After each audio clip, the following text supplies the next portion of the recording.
Hello, what's up mga bossing at idol ko? Welcome back sa panibagong vlog. Andito tayo ngayon sa VF Homes, Las Piñas. Magbablog tayo. Meron tayo ditong low budget pero maayos at quality na unit. Well maintained and well preserved to ng first owner mga bossing. Magandang araw po sa inyong lahat dyan. Shoutout po sa mga kababayan nating OFW, sa mga viewers po natin dito sa Pinas.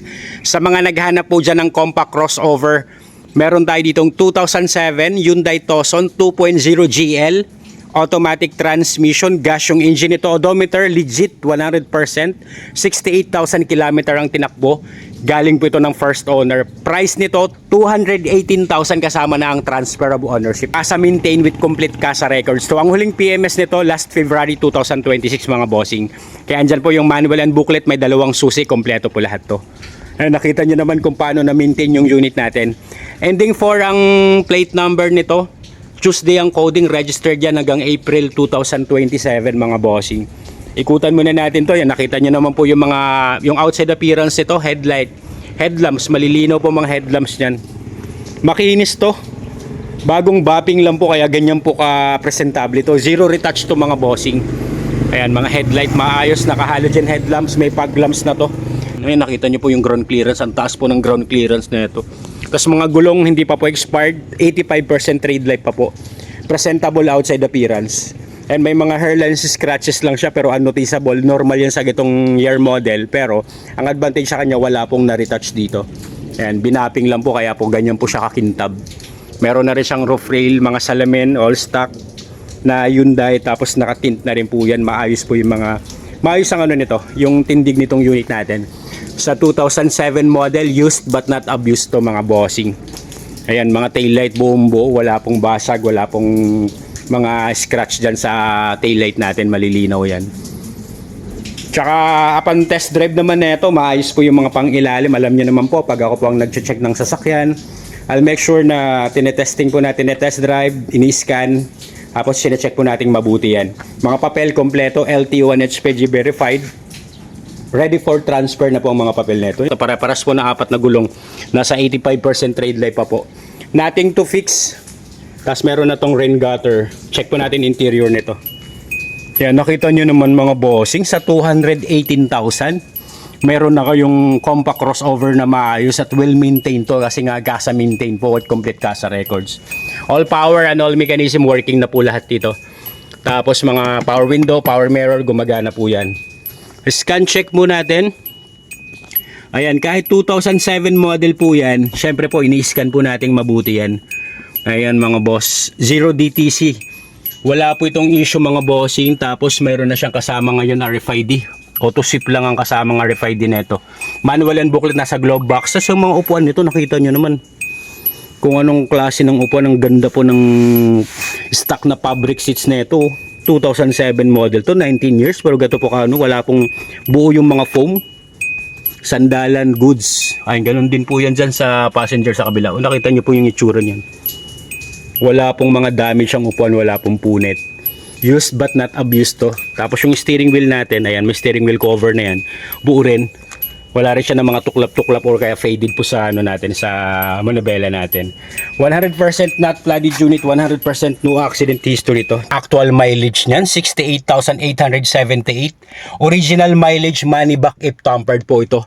All stock, all original, wala pong binago dito. Talagang na-maintain to ng maayos. Kaya sa mga kababayan natin naghahanap nito, maayos tong unit. Maayos ang mga pangilalim, wala po tong kalampag. Tsaka nakita nyo naman yung dashboard pa lang.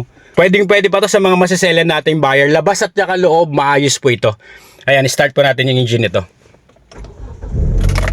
One click, one start mga boss. Open natin yung aircon. Pwede nyo pong puntahan to ng actual sa edad nyo po na ganito sa 2007 model na Hyundai Tucson. Makita nyo naman po yung appearance ng unit, engine.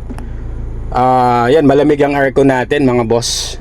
Shifting nito is good, reverse, neutral, drive. Wala po itong kaldag mga boss. Ayos po yung shifting nito.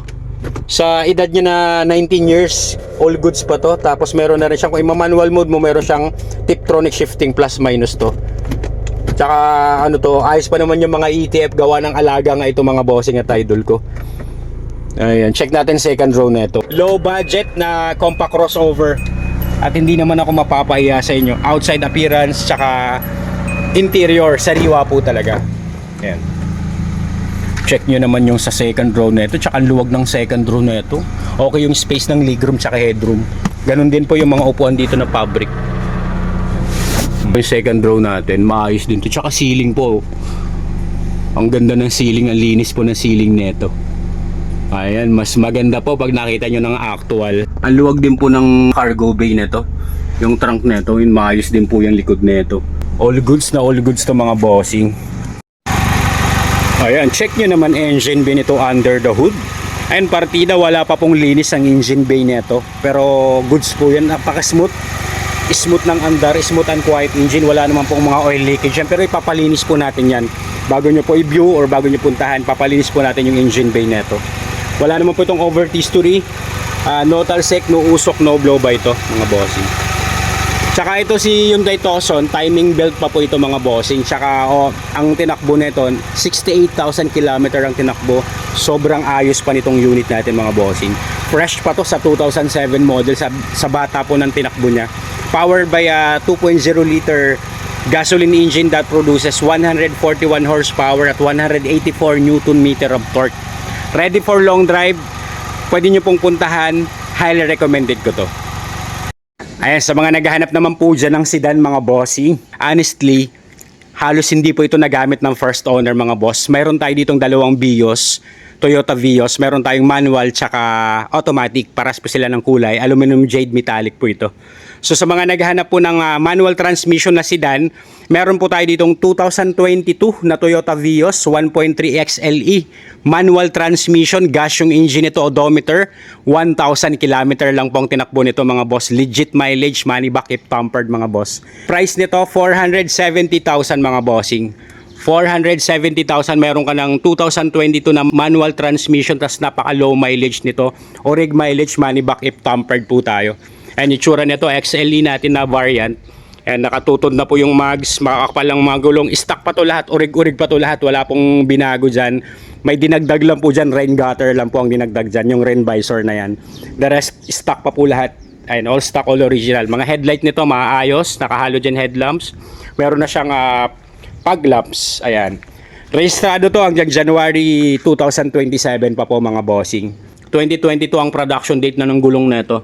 Ayan po, tsaka nasa 95% trade life po. Wala pa pong kaboss. May mga hibla-hibla pa po. Ayan. Naka Yokohama po. Nakita niyo yung mga conduction sticker buong buo. Pwede niyo rin pong ipasok to ng financing mga bossing. And regarding sa computation, comment down below sa video at i-assist ko po kayo.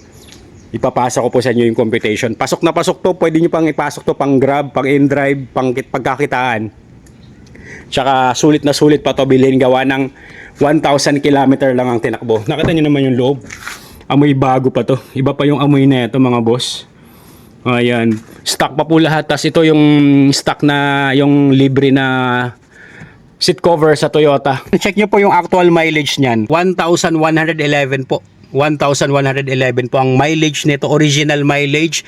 Pwede nyo pa check sa kasa money back if pampered. Hindi po ako mapapahiya sa inyo sa unit na to. Wala na po akong masyadong sasabihin. Sa mileage pa lang magkakaalaman ng sariwa at fresh ang unit. Wala pong issue mga bossing. Malamig ang aircon, smooth and responsive, walang kalampag to. Pwede nyo pong puntahan ng actual. You can bring your own trusted mechanic. All intact, naka-touchscreen head unit. Nakita nyo po yung mga ano nya no? Yung sun visor may plastic pa. Mga ceiling malilinis. Hindi pa na-detailed to. All stock, all original pa talaga. Tapos, kompleto mga papel nito, ready for transfer. Ang gumagamit po nito, lady owner.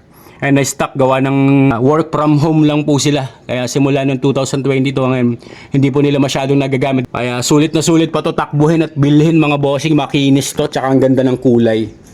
Sulit na sulit pa talaga to sa 2022 model, 470,000 kasama na po ang transfer of ownership nito. Next unit naman, meron din tayo ditong 2019 Toyota Vios 1.3e automatic transmission. Gas yung engine nito, odometer nito 57,000 km ang tinakbo. Price nito 460,000. Kasama na rin po ang transfer of ownership dito. Ayun, maayos din to. Ang ganda rin ng kulay nito.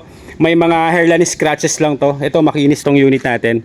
Ito, may mga hairline scratches lang to. Pero overall appearance and presentable. Pilian nyo na lang po ito. Kung gusto nyo po ng manual or automatic, goods din na po ito. Ang mga gulong nitong isa, nasa 85% trade life din po yung mga gulong nitong isa. Hindi rin po expired yan. All stock, all original din to. Wala rin pong binago dito mga bossing. Ayan. E-bar yan. Taillight maayos. Itong 2019 model natin. Kaya kung interesado po kayo, pwede nyo puntahan. Mamili lang kayo kung manual or matic po ang pipiliin nyo. Parehas po sila all goods. Kaya sa mga kababayan natin naghahanap ng mga ganitong series. Maayos tong mga views natin. Tsaka napakadaling i-maintain na ito. Napakadaling i-maintain. Check nyo po yung interior. Ayan, maayos pa to. 2019 model, sidings, mga upuan, maayos yan. Ayun, hindi pa po nalilinis yan. Pero syempre, pagkakuha nyo. Bagong dating na actually, maulan kanina yan. Tinuyo ko muna bago ko i-vlog. Pero sa mga interesado naman po sa mga views natin, goods to. Wala pong akong masabi sa mga unit natin dito sa ano. So ayan, manual and booklet kompleto. Mga upuan, walang punit. Ayan, condition po lahat to. Ready for long drive. Tsaka pag ako naman po ang nagpa-vlog, I'll make sure na 100% not flooded unit, 100% no accident history yan mga bossing. Tsaka all goods po yung mga papel niyan. Kaya lagi kong sinasama yung transfer of ownership para naman sa mga kababayan natin naghahanap ng maayos at quality na second hand cars.